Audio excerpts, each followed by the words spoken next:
أعوذ بالله من الشيطان الرجيم بسم الله الرحمن الرحيم الحمد لله رب العالمين وبه نستعين والصلاة والسلام على أشرف الأنبياء والمرسلين سيدنا ونبينا بالقاسم محمد وعلى عترة الطيبين الطاهرين المعصومين اللهم صل على محمد وآل محمد وعجل فرجهم. Assalamu alaikum everyone. Welcome to Real Talk again. It's really nice being back again. And today our guest is Shahida Khaku. I will let her introduce herself to you. So Shahida, assalamu alaikum. Alaikum salam. How are you? I'm all right, thank you. Thank you for having me on your show. Thank you for agreeing. If you'd like to just tell us a little bit about yourself. So I'm Shahida Khaku. I have an older sister and I have a younger brother. So I'm the middle child. Do you have the middle child syndrome? I don't quite know what that is, but I don't think so because of who I am. I don't think so. Okay. I hope not, anyway. Go on. Sorry, continue. So yeah. I'm 49 this year. And, Wow. Alhamdulillah. Don't look And I have Winchester's disease, which is part of the mucopolysaccharidosis syndrome. It's a bit of a mouthful. I was born in a regular family. Like I said, I have a younger brother and an older sister, and lots of cousins. Can you tell me a little bit about this disease? I mean, I've never heard of it myself. So can you just explain on a practical basis what does it mean? There's not known about it. So to be honest, I'm as in the dark now as I was then. It affects the bones. So your bones get eaten away. You're short in stature.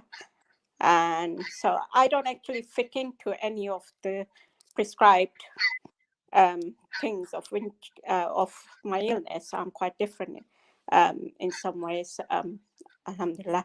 So they couldn't really place me in a category, so I'm still sort of in limbo.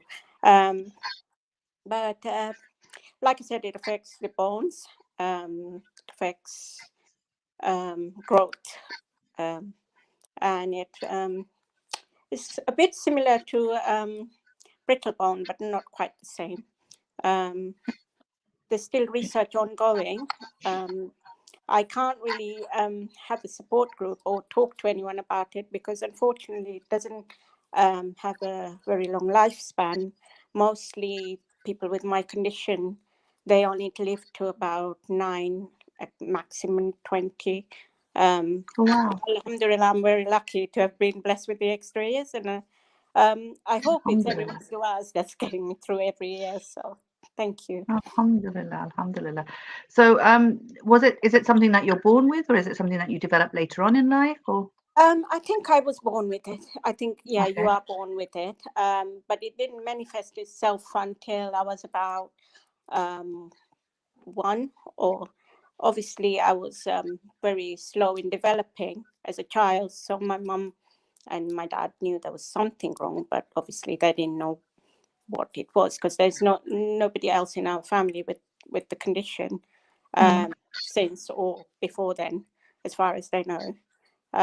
So as far as you're concerned, you've had it all your life. You've not known any difference. Yeah. I mean, from what I remember, from what my mum said, I was crawling along, and because we were in a shared household with my grandparents and my aunties and that, and one of my cousins ran over my baby finger while I was crawling along on his bike, and my baby finger started to bend, and then following that, all the fingers started to bend.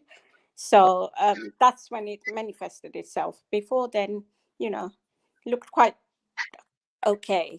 So that's when my fingers started curling, and they wouldn't uncurl. And so that's when they originally noticed there's something different. So in Kenya, we lived in Kenya, so there weren't many doctors at the time who knew what my condition was. So it was all rounds of doctors, trying to find out if there was, and none of them knew specifically what was wrong. They made guesses and they did various tests, some of them to make money, some of them to actually try and find out what was wrong. But nobody could give my parents an exact illness because I didn't really fit into anything. It was very new, very different. So practically for yourself on a day-to-day basis, what did it mean as you were growing up as a child? What was the effect of this illness on you as a child? My younger days were very different. I was kept quite separated from other children because if I fell, I would break my bones, and they wouldn't heal as a normal person. I would be in plaster for about 6 months. Even the slightest push, if I fall, my bones would break. So I would be in plaster and I would miss school, blah, blah, blah. So I was kept quite separate from all the other kids growing up. So because... So you weren't allowed to sort of play sports and play with the other kids and things like that? No, not when I was younger, no. I don't remember playing with the other kids. I remember being on my own quite a lot. In nursery, I had to go to a smaller nursery, so that they could keep an eye on me, and there were less kids. So nursery was a very small group of kids, and I had to stay with the teacher at lunchtime because everyone else was playing games, like catch and tag and all that kind of thing. So I had to sit it out, kind of thing. And that must have been quite difficult as a child, right? Because you're not fully understanding why you're having to do this, but you have to do this. I mean, that must have been quite difficult. I turned to reading because it was something I enjoyed. So teachers just put a book in front of me, and I would just read, and I would be in another different world. It was escapism for me. So, but yeah, I did miss. Why couldn't I join in or whatever? But I knew if I broke my bone, then I'd be at home. So I'd rather go to school than stay home. So there were times when you had actually broken your bone and had to have stayed at home. So you'd experienced that. Yeah, many times. Oh wow, okay. Just a slip and I would break something or the other. So so I had to be really careful. And while you're growing up, because this happens so often, you sort of learn what your capabilities are and what to avoid, kind of thing. So it wasn't an ordinary upbringing, so to speak. Yeah. It was quite very tough on your parents and your siblings as well. I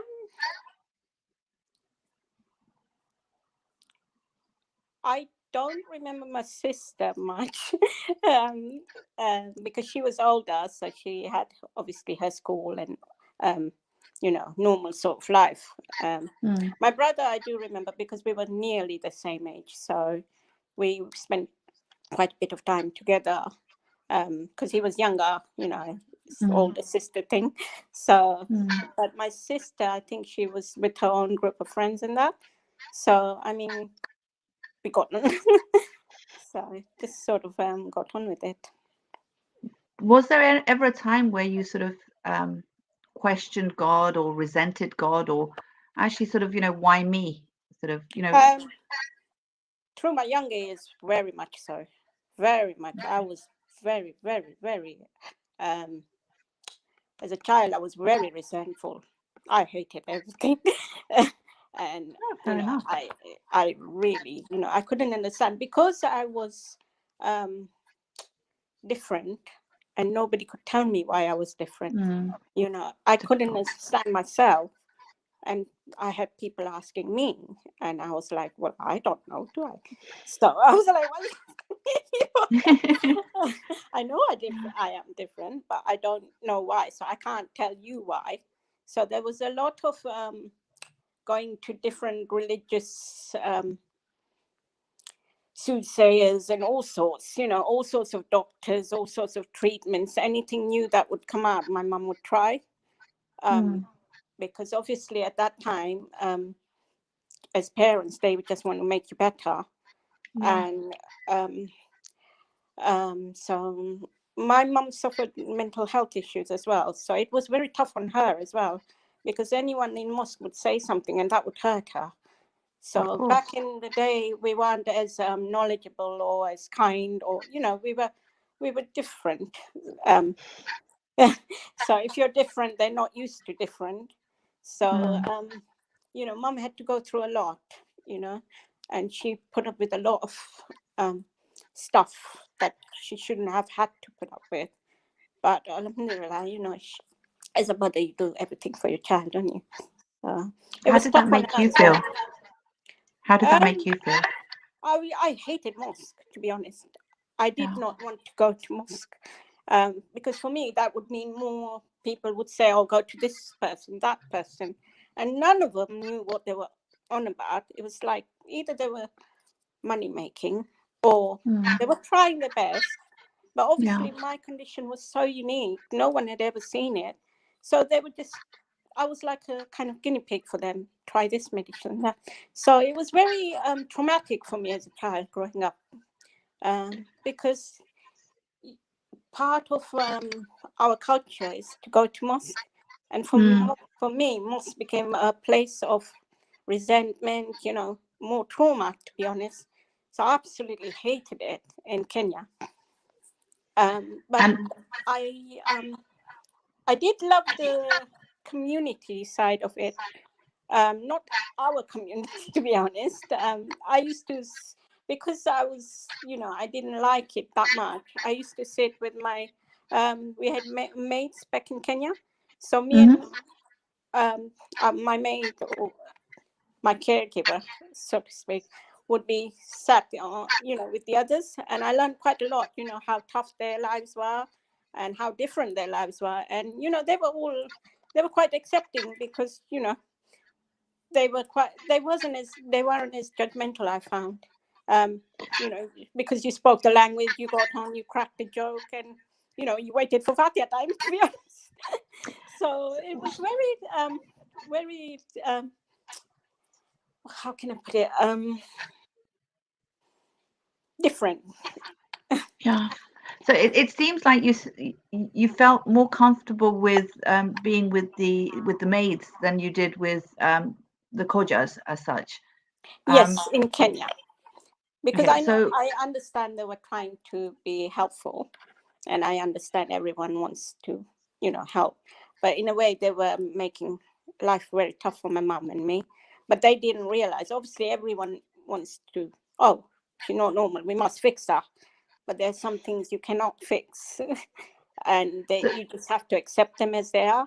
But obviously, they didn't realize, and I don't have any bad feelings towards them. No, but of I'm course just not. telling you how my experience was. So when you're talking about fixing her, I mean, were they giving like du'as to recite, amals to do, and things like that? Yes, part of it was that, which was fine. I mean, I didn't have a problem with that. But part of it was different types of, I don't know what was in them, but different types of medication, or I don't even know what was in them, to be honest, and whether they made things worse, I have no idea. But all sorts of portions, and the amal stuff I didn't have a problem with, like water and that kind of stuff. But there was some other horrible stuff that I had to try, and I did it. But it wasn't a pleasant experience for me. So why do it? Why not just ignore it? I was a child, so you did what your mum said. Okay, so your mum obviously felt pressurized in doing things just in case they would work. Yes. Okay. So do you think it would help? I feel like in a general sense, whenever someone is going through a difficult time, so for example, if they're different, for example, if they can't get married or they can't have children, or anything that's not considered as norm according to how life is supposed to be, as a community, we try to help by giving them different amals and duas and things to do.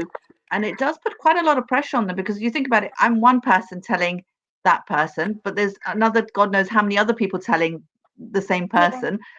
And it puts a lot of pressure, because it's like you feel like, oh, what if I don't do it? What if this is the one that's supposed to be the key to me getting what I desire?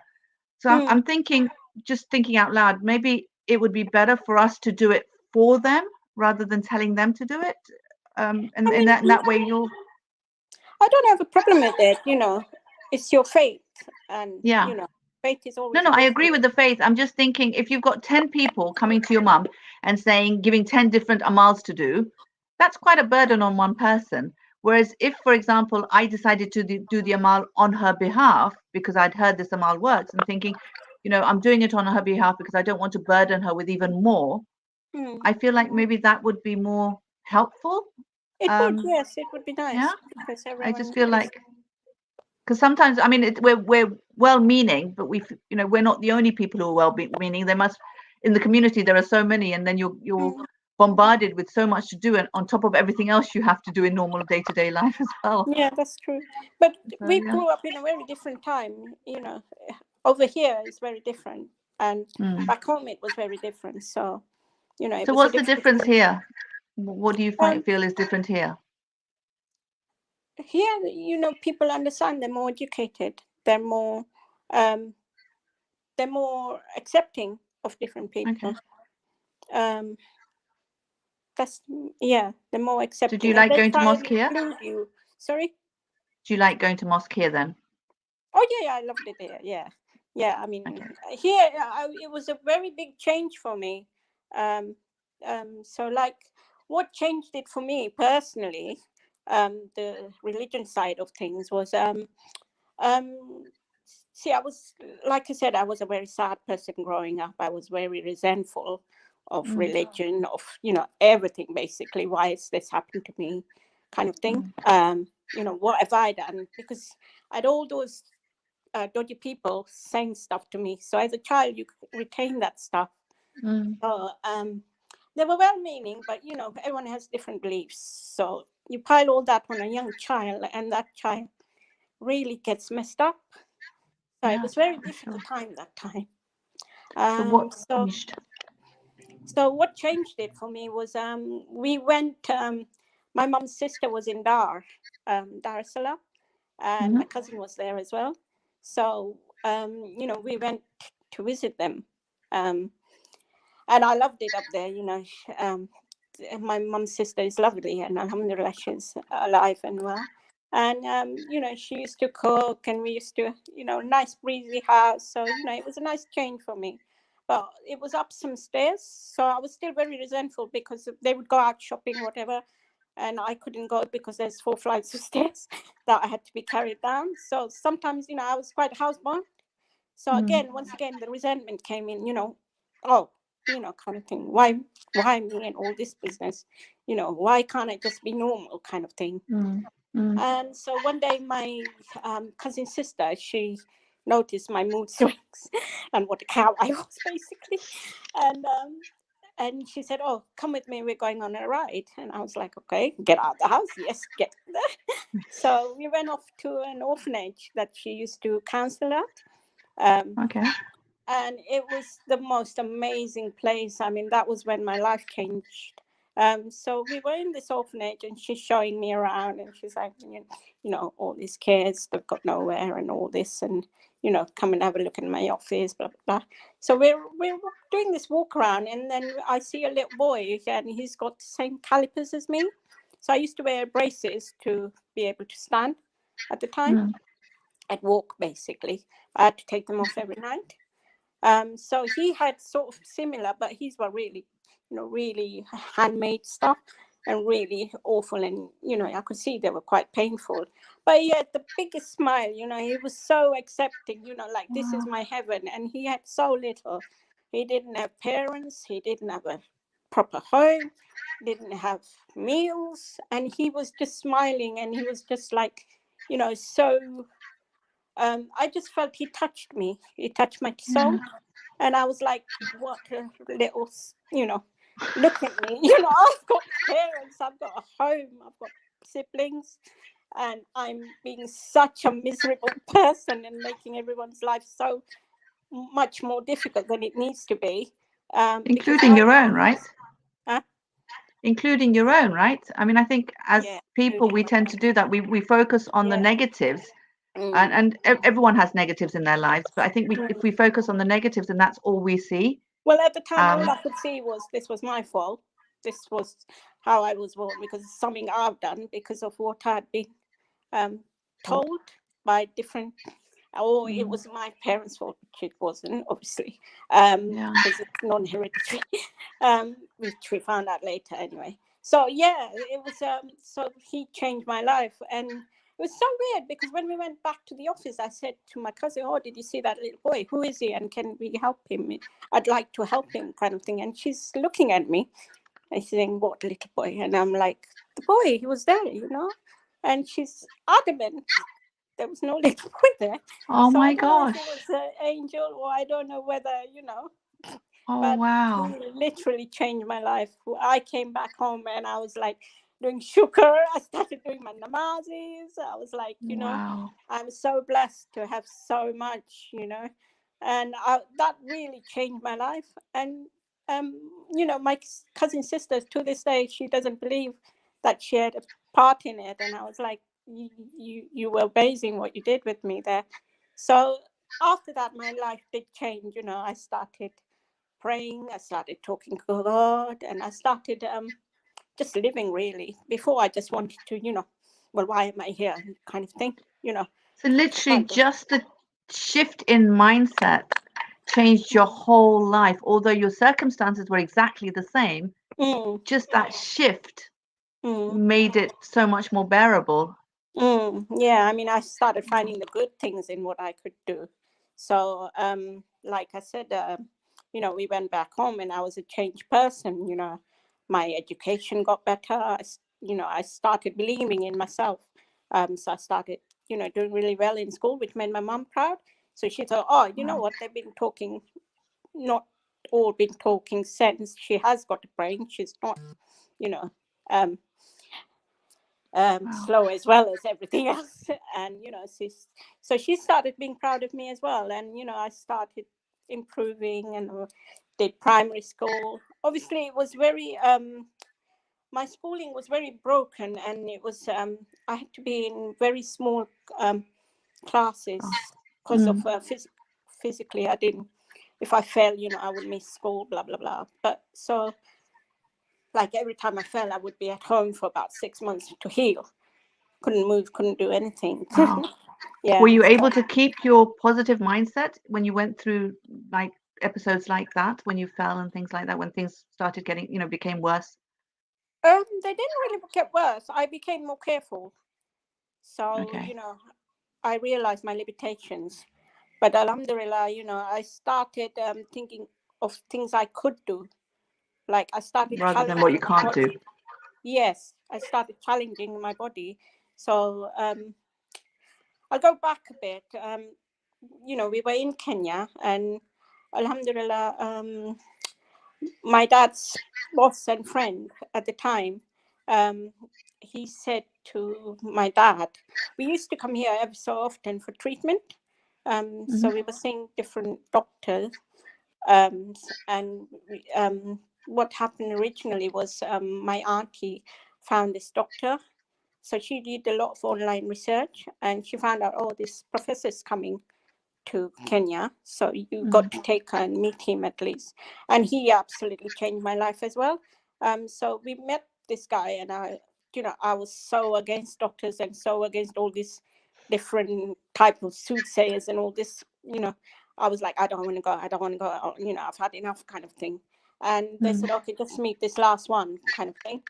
And alhamdulillah, he came home rather than us go to his clinic. And how old were you at this time, at this stage? I think I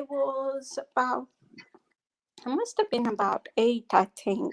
I'm not quite So you're still sure quite young. time frames. So it must have been around 8. So he comes home and, here we go, prodding and, la-di-da. And, blood samples, this, that, and the other. So he comes and he goes, oh, what do you like reading? And that. So we were like talking about books and while he was talking to me, he was examining my hands and, looking at my bones and, and it didn't feel like an intrusion. It didn't feel like an intrusion. He was so lovely, and he used to work at King's College Medical Hospital. So, he did his examination while we were chatting away, and I was like, oh my God, he's my best friend. He actually understands me. Nice. You know, he doesn't think I'm weird or, you know. Nice. So he's obviously seen a lot more in his life than our little Kenya had. So yeah, but he said, you know, and he said to me, you know, you're different, aren't you? And I was like, no, Sherlock, really? And I was like, I love your sense of humor. And he goes, I've got some good news and I've got some bad news. And he's like, I was like, give us the bad news first. At this point, you know, I'd become friends. I let my guard down by this time. He wasn't like your normal doctor, who, you know. So I was like, okay, give us the bad news. And he's like, I don't know what's wrong. I was like, oh, here we go. What do you mean you don't know what's wrong? He goes, I'll have to do further stuff, tests and that, and you'll have to come to the UK, and you know. But he said, but you're not. How can I put it?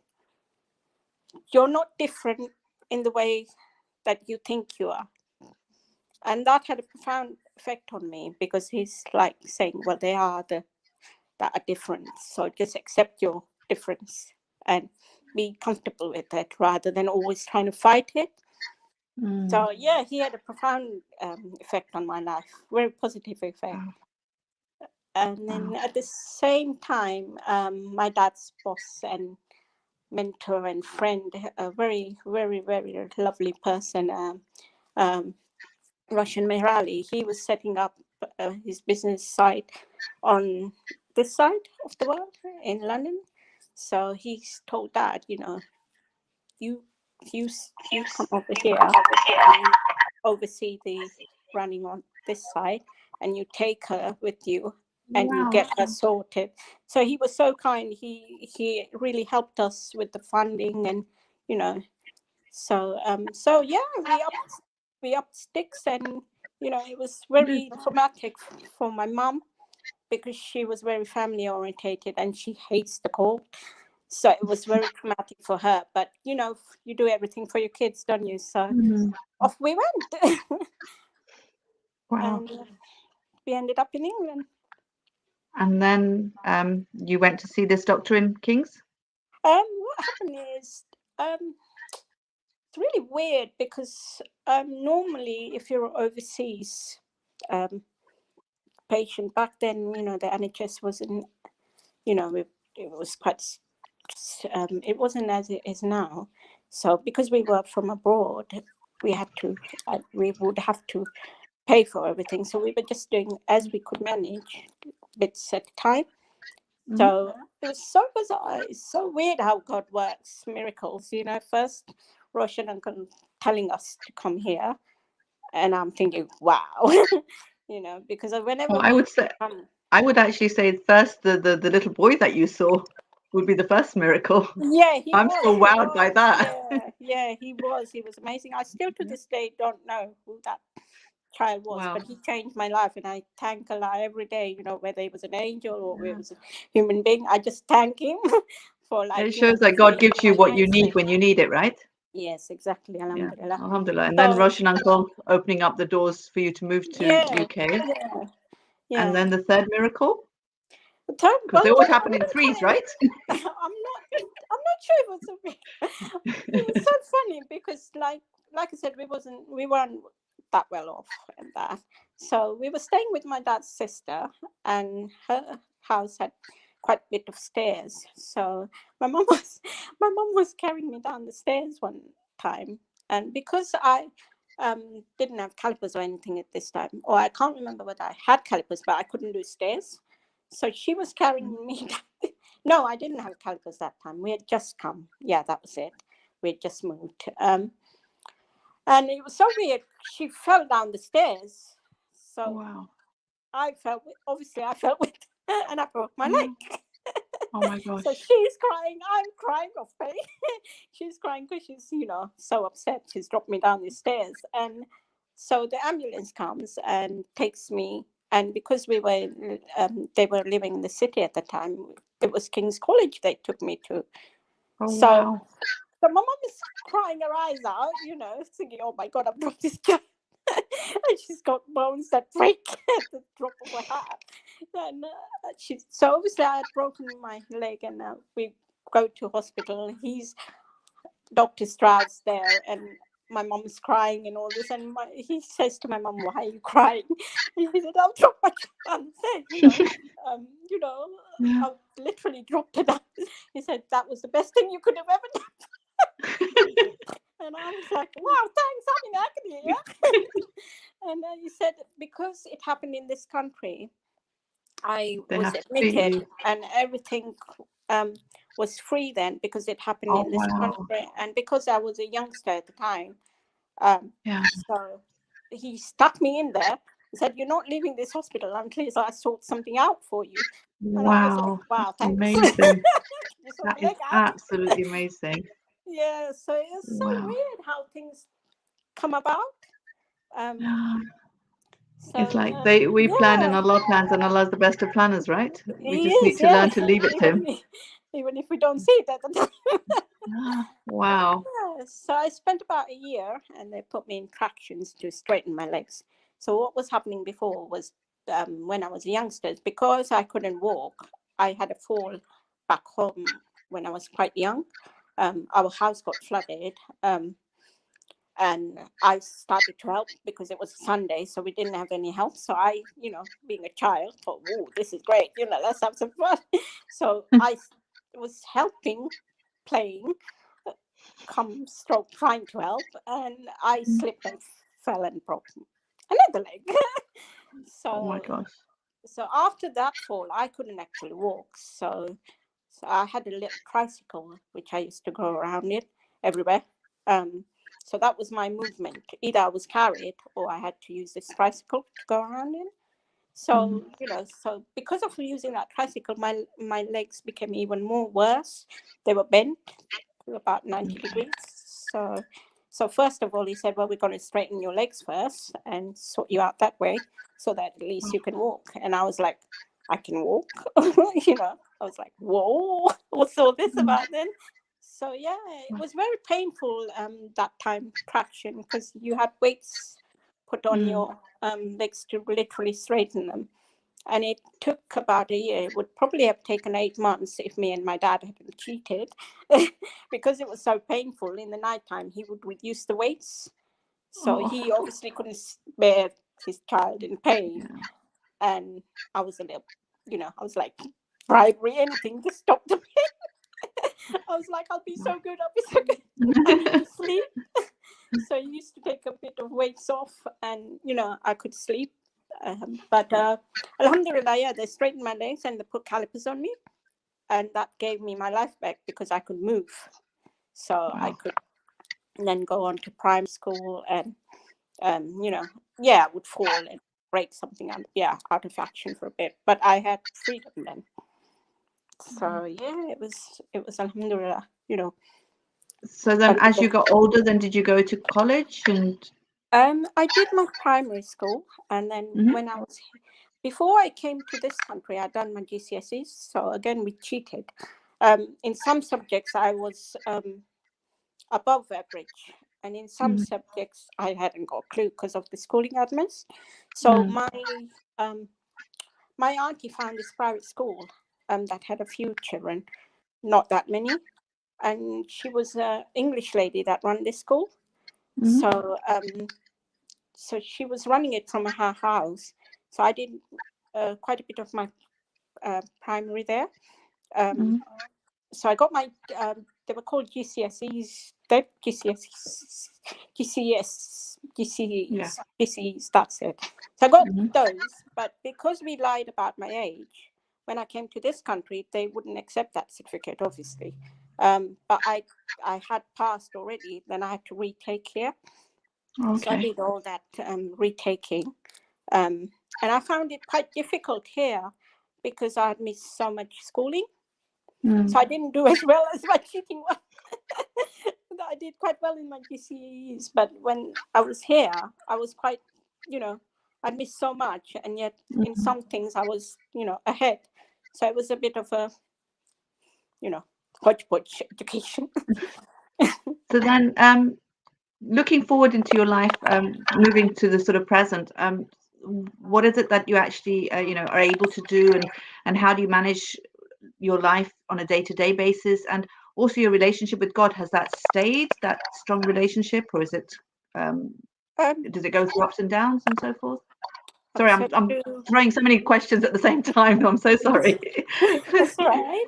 So if I do one bit at a time, yeah. So your day-to-day life, what's that like? Life, yeah, it's very different. So I did my primary, I did my secondary, I went to college, and I loved college. I was very, when I was younger, I was very shy. I kept away because of all the questioning and all the, not fitting in ever. I was very shy. But when I went to college, I came into my own. I'd accepted myself, and I was going to enjoy college. So I did everything, every extracurricular, and I met some good friends there. And then I went on to work experience there. And I suppose it makes a difference when you accept yourself, then other people accept you as well, right? I became more outgoing. I was able to talk about my illness more. I was able to, accept it. So therefore, other people had no choice but to accept me as I was, kind of thing. So college life was good. Work experience was fabulous. I worked at Harrow College, and I've still got one of my best friends is from Harrow College, and I'm still kept in touch. So she's really had a great impact on my life as well. She accepted me for who I was, and like met other friends through her as well. So that was great. In terms of family life, it wasn't exactly a normal family life growing up, because unfortunately my mum did have some mental illness, so she was up and down kind of thing. If certain drugs suited her, she was okay. So we had good moments and bad moments, but it really affected all of us in different ways, her illness. So but it does make you realize that not all illnesses are, you can't see all illnesses. There are some illnesses which are horrible, and they really affect people, and people really should try and understand them more, and try and get help sooner rather than later, rather than judging that person and saying that this, that, and the other. So she had to put up with a lot of stigma until she got onto the right medication, and then she was a proper mum to us, because before her health was suffering, and she herself didn't realize, obviously, that there was anything wrong on her side of things. So we had a very mixed up upbringing, but in a way it made us really strong as people, because I suppose the greatest lesson here is to sort of realize that, when one person is suffering from mental illness, it's not just that person, but the impact of other people around them. And I think by us not accepting that mental illness is an illness, then people are, one, not accepting of the help that's out there, and two, maybe worried about accepting, so then other people will know, and the stigma that's attached to that as well. I think that's really sad, because like you said, once she got the help, it made a huge difference to all of you, not just to her as well. It made especially to me, because I couldn't understand why how she was being with me, especially because we were always together. So my sister had married, and my brother was able-bodied, so he could, he had his own life. He had more of a normal upbringing than I did. But because me and Mum were always together, because of my disability, I went through the brunt of it. But I also learned a hell of a lot about her illness. So I wouldn't change anything for anything really. But I'm very glad that I saw her at her worst and then at her best as well, because it made me understand that it wasn't me, it was what was her condition as well, and how she had got to go through her journey, because it's very difficult to be a mum to someone who's not normal. Well, I wouldn't say normal. I've never been normal anyway. To someone different, because there weren't any many differences, or if we didn't know about them, to be honest. Yeah. Wow. So now, in the present day, what's life like for Shahida Khaku? I mean, I was going to say about how religion had changed me. So Yeah, please. I mean, my grandparents were a very big influence. They were always my grandma. When things got tough at home, I used to go to my grandma's house to just have a bit of a break. My grandma was wonderful. She didn't force religion down you. She explained about Karbala. She did majalis. She did, just listening to her, you felt so close. And that's how, I opened up my heart to the imams. And once I started talking to them, every time I was going through a struggle, it was like, why can't I climb stairs? Why can't I do this? So it was so weird because like every time I would struggle, I would talk to them, because now I had started to understand my religion a little bit more. I wasn't resenting anybody, it wasn't my fault, sort of thing. So therefore I couldn't blame anyone, kind of thing. So before I used to blame God a lot, it's like, you've done this, you've created me, why, kind of thing.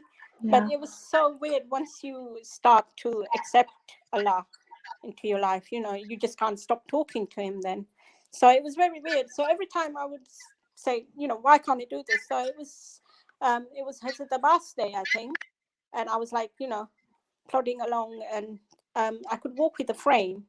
And I was like, why can't I do stairs? Hazrat Abbas really helped me, I know I can do this with your help. Mars told me I can do anything if I ask you for help. So I was like, go for it. And alhamdulillah, I, held on to the banister, and I was a lot less weighty then. So I managed to pull myself up and worked out a way of pulling myself up, and I could do stairs then, and I could go down the stairs on my bum. So there was always a workaround. So every time I asked, I would always get a workaround. It wouldn't be a cure, but you can get different workaround things. So, and then I think it was Mum Stain's Day. I was like, I really want to get rid of this frame. I know I can do this. Just help me do this. It was the confidence thing, because I was wobbly, and I thought, if I fall, another 3 months in bed or whatever. So it was just a confidence thing, and I really asked him for help and left the frame, go for it, never looked back after that. So I had quite a few years that I could walk unaided, and I could do stairs, and I tried to do, once movement came, the more I worked my body, the easier it got. And obviously, as I said, I was a bit more slimmer then, so it was easier to move. So, I found freedom. The more I asked, the more I got. And it was just this lack of blame, really, and just acceptance. Okay, you made me like this. There must be something you will give me instead of it, kind of thing. And it just kept happening and happening, and it just increased my belief. And Ma was a very big part in that.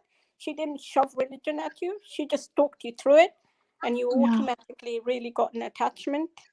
So that was really profound people in my life. That's amazing. And it's amazing that you have that connection where you can actually talk to, to these holy personalities and get the strength from them. Yes, I do get the strength. Sometimes you think, our religion is very, all religion is like, you can't see it. Do you know what I mean? So it's very hard to convince yourself that it is real. I always have this argument with atheists, but it just comes from within. You either believe or you don't. So alhamdulillah, once I let myself believe, the faith just grew. I'm not saying I'm an angel, by no means. That's absolutely amazing. I hear that on top of all that, you're an amazing painter as well. I wouldn't say amazing. It's a bit of a hobby, but it's come in very handy in COVID. It was very handy. So I used to talk to a friend, and he had a stroke, and so I used to help him do his shopping and stuff. And he says to me one time, um, why don't you try painting? Because I look at things in a very different way. So I was like, oh, what have they done? That kind of thing. And I was always chatting about colors and, landscape and this, that, and the other. And, trying to cheer him up really, because his life was he was alone quite a lot of the time. So, so he says to me, why don't you try painting? I'm sure you'd be brilliant at it. And I was like, don't be silly, look at my hands. You know what I mean? And it's like, it's hard enough holding a pen at times. You want me to start painting? And it's like, how do you know you can't if you haven't tried? And I thought, yeah, that's true. So I tried, and I started drawing before, and then slowly I realized, when you're engrossed in painting, you forget about everything. And it's very healing and very calming. Like when your brain's got so much coming in, and oh, why is this, why is that, or what can I do regarding this or that. And when you just want to forget, empty your mind. Some people do yoga. Painting for me is a kind of yoga. You just empty your mind and you just paint, and you get something lovely out of it, or you get something that you're not quite happy with. And you just That's work absolutely amazing. It's amazing that you're able to stay positive and not restrict yourself and limit yourself, and actually sort of keep pushing yourself to the boundaries and trying new things and trying different things. Yeah, I mean, my dad's quite conservative, but my mum, she used to push us to do, everything, do it yourself kind of thing. She was very a big believer in being independent. So, like, I learned to drive, I learned to cook. Wow. My sister-in-law helped me learn to cook. And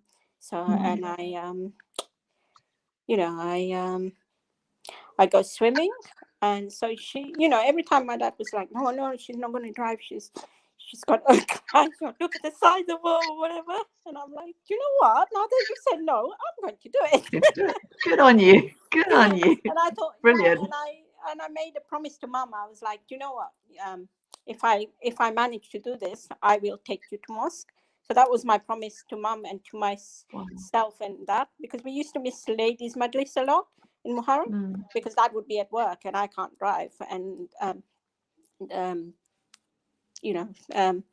the siblings had moved out and that had their own lives and whatnot. So I said to Mum, you know what, me and you will talk him around.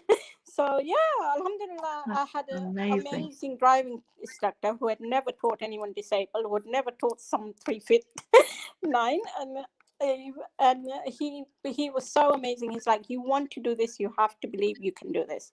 And I looked at his car and I was like, well, I can't drive in your car because I can't get into your car. So I got my own mobility car, and everything was designed for me. And so, got in my first car. So I said, well, I have to learn to drive in my car. We can't learn to drive in. And he's like, whatever it takes, you just tell me what to do. And I was like, I thought you were this time.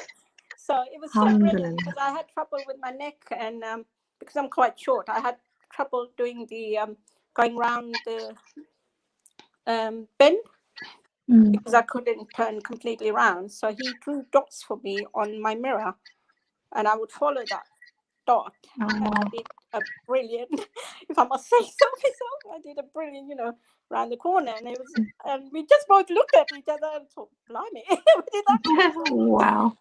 It's amazing how God sends. Yeah, it's amazing how God sends people in your life when you need them, right? And to help you. I'm very aware of time, and I know Salah time is approaching. I want to keep continuing talking to you, because it's absolutely amazing. Your life story is amazing, and I've learned so much from it. But if you were to, with everything that you've been through and your whole life situation and your experiences, if you were to give us 3 advices that you've picked up which has helped you in your journey, what would those 3 advices be? Just learn to live, accept yourself. So accept yourself, because I think for me it would be, when you say accept yourself, knowing that God has created me the way I am, and know that there's there's a reason behind it. There's a wisdom behind it, and accept that. Yeah, there's always a bigger picture behind his obviously he's the designer, so who are we to argue with how he's designed something? So just improve yourself every time. You don't have to do everything in one go. Believe in yourself, because that was very lacking in me when I was younger. So just once I started believing in myself, then there weren't any limitations, because the limitations I put on myself, to be honest, or other people had. But once you believe in yourself, the sky's the limit. And obviously never stop communicating with Allah and asking him for help. I ask him for serious things, but why not? who else are we going to ask from? So exactly. No, that's amazing. So just around accepting yourself the way you are, rather than trying to change and be the person that everyone else wants you to be. Just be who you are. Was your first advice? I spent quite a bit of my life trying to be someone that I wasn't, and I was never going to be that person. So it's like, well, you can't change, because you're just you. So just be unique and just accept that you're unique. I think for I mean, obviously for you because you look different, it was much more sort of out there where people noticed that you were different. But I think we're all unique in our own way, and we're all different in our own way.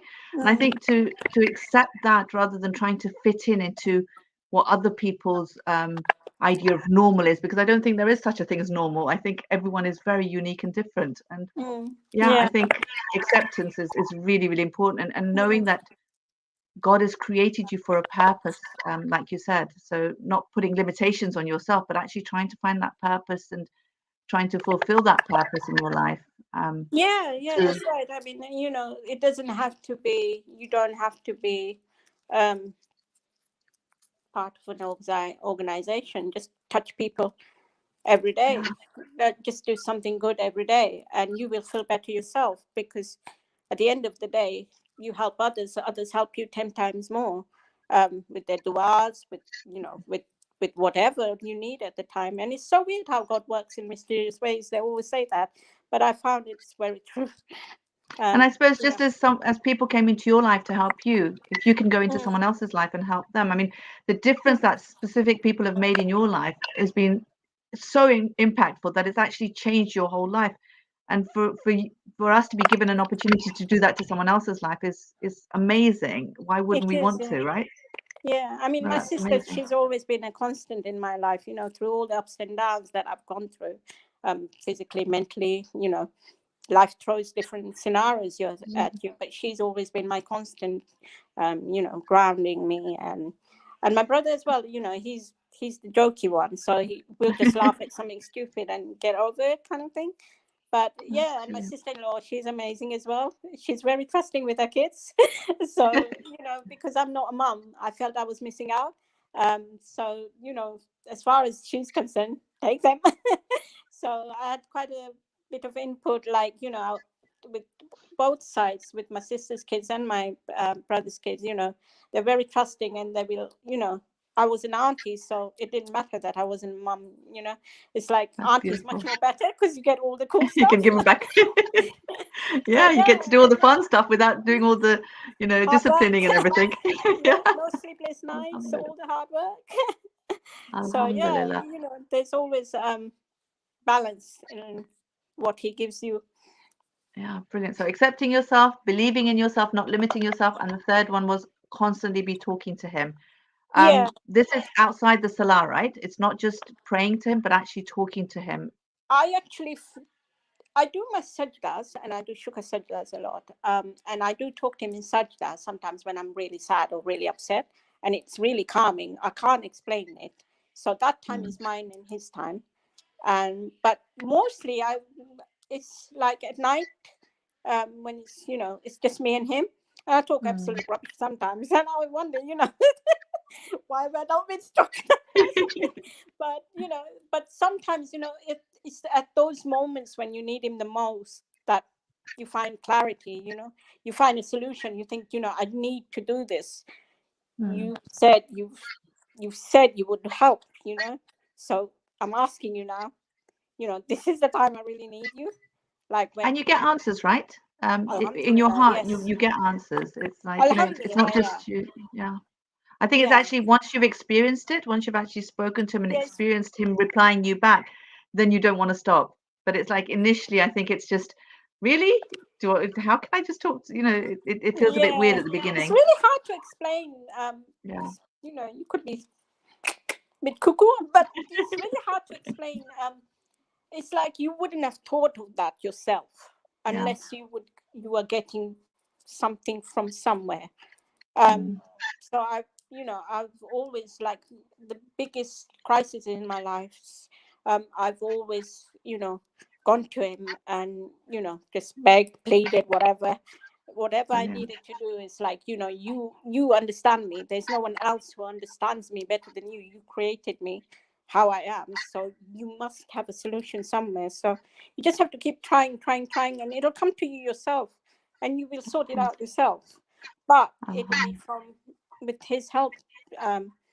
You don't realize when you're you're just talking to me, suddenly it's a ping moment, and you think, oh my god, why didn't I think of that before? And you think, well, I didn't think of that. It was It him came from him. helping me. Yeah. Alhamdulillah, alhamdulillah. Thank you so much, Shahida. I mean, we've had loads and loads of comments on people just writing and saying how inspirational you are. And honestly, you really are very, very inspirational. I think it's made me think about, just looking at the positives in my life constantly rather than focusing on the negatives, and just keeping that, conversation with Allah going, and not limiting myself, because like you said, I think we limit ourselves more than anyone else does. So Yes. yeah, Thank you so thank much you. for Thank you having me. so very much. Oh, Um, Thank you for sharing your life story, and thank you for being so honest with it as well. It's been such a huge lesson, I'm I'm sure, for all sorry of if I us. went on. I didn't Not really at all. mean. I've loved it. I wish we had more time, but as Salah's time is approaching, so we do need to come to an end. So thank you again. Thank you. Um, And thank you for everyone's duas. Thank Keep you. them coming. Inshallah, we will be back again with Real Talk. It will be the first Sunday of every month. So the next one will be on the 5th of September, June, July, August, September. Yeah, 5th of September. Inshallah, on 8 o'clock again, inshallah. So please join us next month, the first Sunday of the month, which is the 5th of September. Thank you very much for your time. If we can finish with the salawat ala Muhammad wa ali Muhammad. اللهم صل على محمد وآل محمد وعجل فرجهم.